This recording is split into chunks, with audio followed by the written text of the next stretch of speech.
welcome back. Pupunta ako ngayon ng Bacolor kasi nagpapatulong yung mga 5th year sa kanilang thesis. Ayan, at inaaya ko yung isa kong friend para naman after nun, gagala kami. Let's go! Solo lang po yun, no? Opo. 132 po. Thank you po.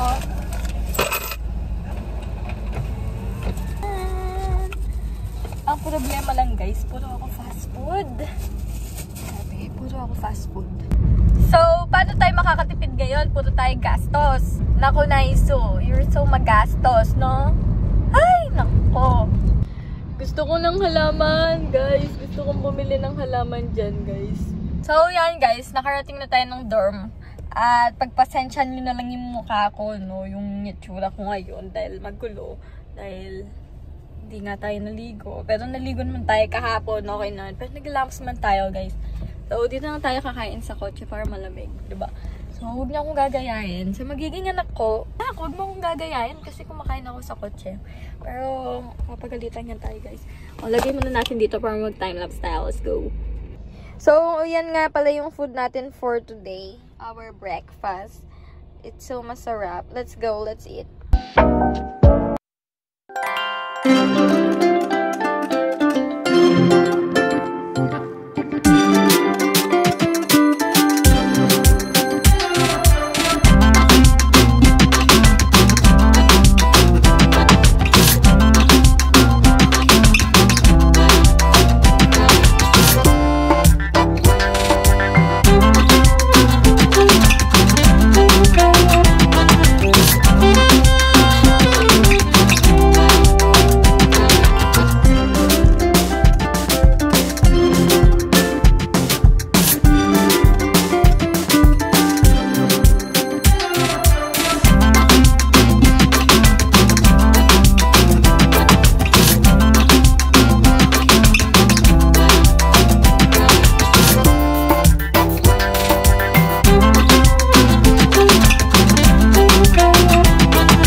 Mukha na siyang 1-year-old. Dapat naka-smile ka. Mukha na siyang 1-year-old. Para mag-smile din siya, oh. Di ba? Siyempre, kung ano yung... Ay, tukila ka niyan din, no? Alian, dali. Okay. Ayaw niya maglakad.